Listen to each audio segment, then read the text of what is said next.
Salut tout le monde, j'espère que vous allez bien. Alerte rouge.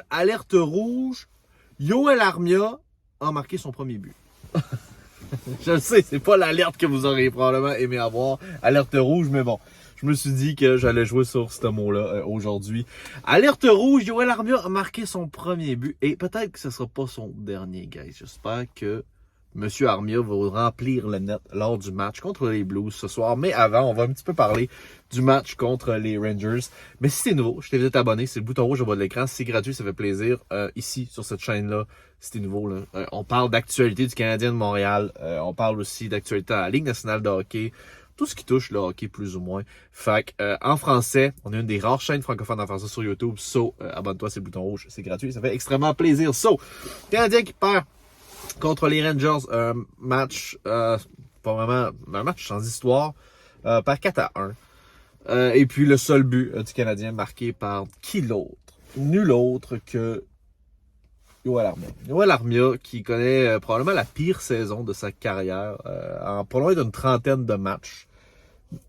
N'a qu'un maigre petit but. Un maigre petit but, peut-être 3 ou 4 passes si t'es chanceux. Là, tu peux trouver ça peut-être dans son résumé.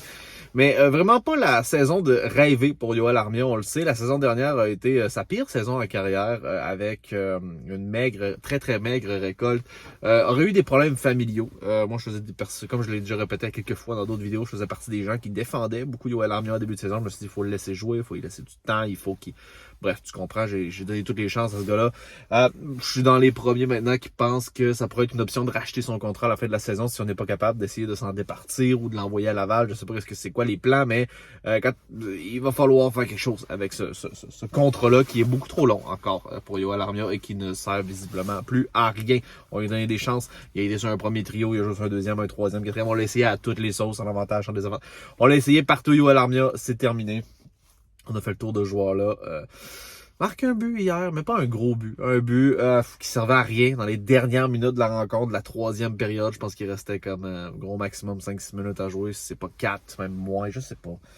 Bref, ça servait absolument à rien. Puis ce match-là, je suis pas sûr qu'il y a grand monde qui ont dû l'écouter parce que beaucoup de gens ont sûrement dû écouter la finale du Canada contre les Tchèques. Les Canadiens ont remporté cette victoire-là en prolongation à 3-3 par la marque de 3-2.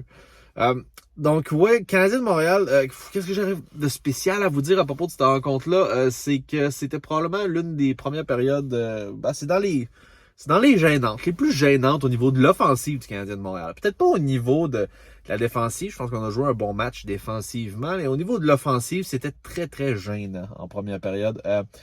On a eu notre première lancée à la 17e minute, ça donne-tu une idée? Pas de lancer en 17 minutes dans le match. C'était terrible. Vous allez me dire que les Rangers n'ont pas tiré beaucoup, c'est vrai, mais ils ont quand même eu l'avantage au niveau des tirs quand même.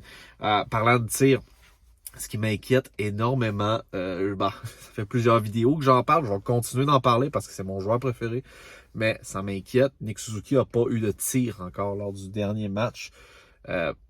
Je suis inquiet. Je crois que Nick Suzuki, je sais pas si c'est une blessure ou si c'est le moral. Il y a quelque chose qui va pas avec lui. Et quand Suzuki, Caulfield ne vont pas, le club ne va pas.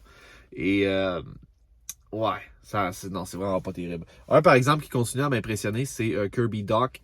Kirby Dach, tu vois, il pousse. Il y a beaucoup plus de cœur que le monde pense. Les gens avaient des doutes sur son attitude, sur le cœur quand ils l'ont échangé. Je pense que cette année, il a prouvé, il a vraiment amélioré une facette de son jeu que les gens critiquaient, les gens sous-estimaient avant son arrivée à Montréal. C'est celle-là de l'utilisation de son physique et sa capacité à créer des revirements. Il est dans les meilleurs dans la Ligue nationale pour créer des revirements chez l'adversaire. Il est vraiment bon. C'est un esti de fatigant. Il est tout le temps, il est plaid, il est collé sur le monde. Il lui donne 3-4 coups de bâton pour essayer de leur enlever la rondelle. Il se sert beaucoup de son physique. Il est intense dans les coins. Je suis tellement content de voir ça parce qu'on n'avait pas vu ça en début de saison, puis encore moins dans les matchs préparatoires cette année. Je pense que là, on lui a vraiment parlé, on lui a fait comprendre une nouvelle game, un nouveau rôle qu'il pourrait amener chez le Canadien de Montréal et présentement, ça tient la route. Kirby Dach est un joueur qui s'en va toujours en s'améliorant, je crois. Vous pourriez être... peut-être que vous serez pas d'accord avec ce que je viens de dire, mais moi, je crois que s'il y a une bonne nouvelle à donner depuis le début de l'année, un joueur qui est constamment en train de s'améliorer, selon moi, c'est Kirby Dach. Je crois. déjà un peu meilleur aussi quand on l'utilise sur les face-offs. Rien d'extraordinaire encore, vous allez me dire. Je joue pas non plus dans les situations où on en a le plus besoin au centre, mais quand même réussi à avoir une constante amélioration. Ce qui n'est pas le cas de plusieurs joueurs chez le Canadien, on s'entend. Sinon, c'est quoi je voulais dire?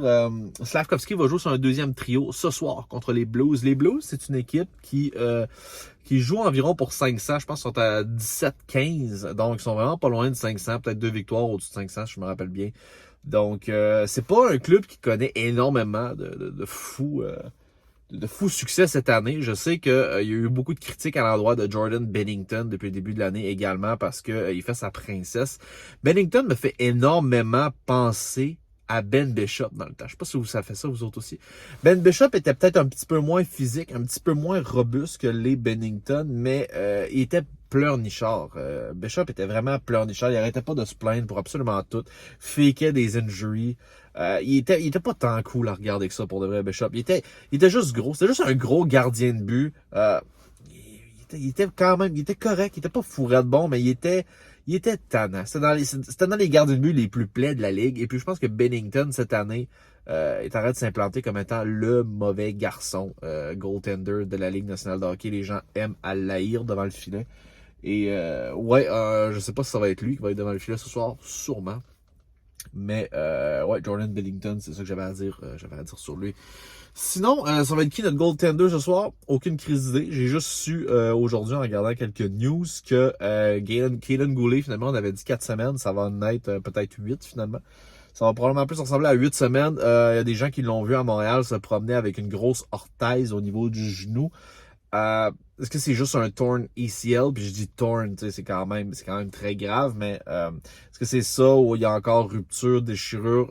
Je pense pas qu'il y a eu rupture. S'il y a eu rupture de ligament, personnellement, c'est une opération qui est beaucoup plus longue, puis c'est un rehab qui est beaucoup plus long également. Donc, probablement plus un torn ACL qu'on essaie de traiter chez le Canadien de Montréal. On veut pas donner de détails là-dessus, mais je sais qu'il y a eu de la bisbille entre Chantal Maccabé des communications de Montréal avec Luc Gélina. Vous pouvez cliquer ça là-dessus. Gélina a envoyé une pointe pour dire que plus ça change, plus c'est pareil, dans le sens que au début, ils ont annoncé qu'Hélène Goulet allait manquer peut-être 3 semaines d'action, puis ça allait être pas si pire que ça. Puis finalement, Gélina, la journée même, avait dit non, une blessure comme ça, c'est 8 semaines, blablabla, puis c'est grave, puis il essaye de cover up un petit peu la blessure de Goulet. Puis finalement, ben là, ça a tombé hier, je pense. Hier, comme quoi la blessure était beaucoup plus sérieuse, mais genre, depuis jour 1, tout le monde le savait. Les médias qui suivent le Canadien de Montréal, tout le monde le savait que ça allait être plus grave que ce qui avait été annoncé. Mais on a comme peut-être voulu protéger le joueur, ou je sais pas trop quoi, mais...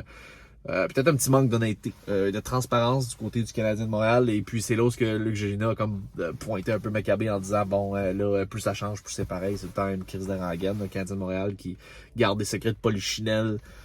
Tout au secret de polichinelle, puis dit qu'ils veulent protéger les joueurs, mais donne pas les informations justes et correctes tout le temps.